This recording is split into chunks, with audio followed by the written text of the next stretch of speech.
Thank you, Mr. Chairman. Yesterday on the House floor, I took the step of noting that the gentleman from Pennsylvania, Mr. Kanjorski, was to address the chair and not each other.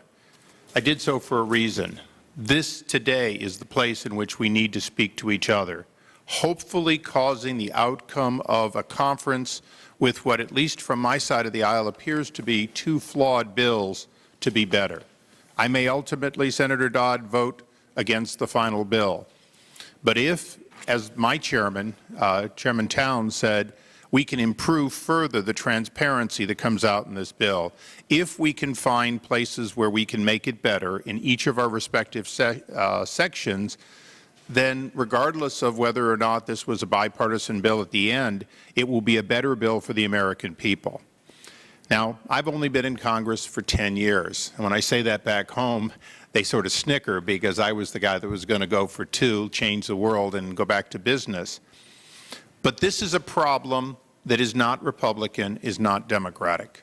This is a problem that whether you look at some of the dates that Chairman Frank had noted, or I look at the national home ownership strategy that came out in May of 1995 under President Clinton, in which he noted that we were already clearly going from private large down payment to publicly backed smaller and smaller down payment as a strategy. It wasn't President Clinton that began it, although he may have encouraged it. Certainly President Bush continued to brag, if you will, about the highest level of home ownership ever. So all of us, whether we were in Congress then or we're in Congress now, have sat by and watched home ownership become more owned but less affordable. In 1959, when my family, then 5 children, and 2 years later, 6 children, moved into a 1,020 or so square foot home, we were thrilled. It was my parents' first home. We were moving out of the projects. We had either saved or borrowed the $2,000 for a 20% down on a $10,000 home. That was the American dream, and we scrimped and saved, and there was no way they were going to do anything but begin putting sweat equity into making that house worth more. And I watched that. The American dream is not based on being able to afford a more expensive house than realistically you should be able to. The American dream is not about being able to get into a home at no money down. And certainly it's not about the government becoming a 95% backer of all home mortgages. Inherently, if the government is the only backer, then the private sector has failed and they simply are making fees for doing the work that the taxpayers are guaranteeing. That's where we are today. Now, I could very much say Freddie and Fannie were a part of that. The truth is that if they had not made a market for 50% of their portfolio in these, by any stretch of the imagination, bad loans, the private sector would not have continued for so long.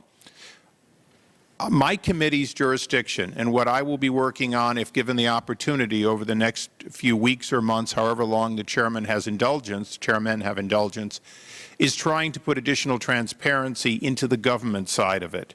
Chairman Towns and I very much agree that had we had the transparency, had the last administration been able to drill down into the actual geolocation of every home, the homeowner's creditworthiness and the present value of the home, when we were talking about toxic assets, we would have been talking with specificity as to their current value to the day. That technology was available. Foreign governments and even the FDIC and SEC now are using one of them, XBRL, but we did not implement them. We did not roll them out. I hope that as the days go on, we will put transparency as the one thing we can agree on that comes out in this bill, both by the government and by all those who participate in creating financial instruments that ultimately, under whatever this bill does, may become the charge of the American people, or at least the responsibility to oversee. So, Mr. Chairman, Mr. Kanjorski, I hope that that's the one area that, as Chairman Towns and I agree in a great deal, needs to be added to and enhanced, that you will look favorably to us trying to improve that part of the bill. Well, we undoubtedly will not agree on whether it was 20 years ago, 15 years ago, or just 8 years ago that we began to get to the ruin of the meltdown. Thank you, Mr.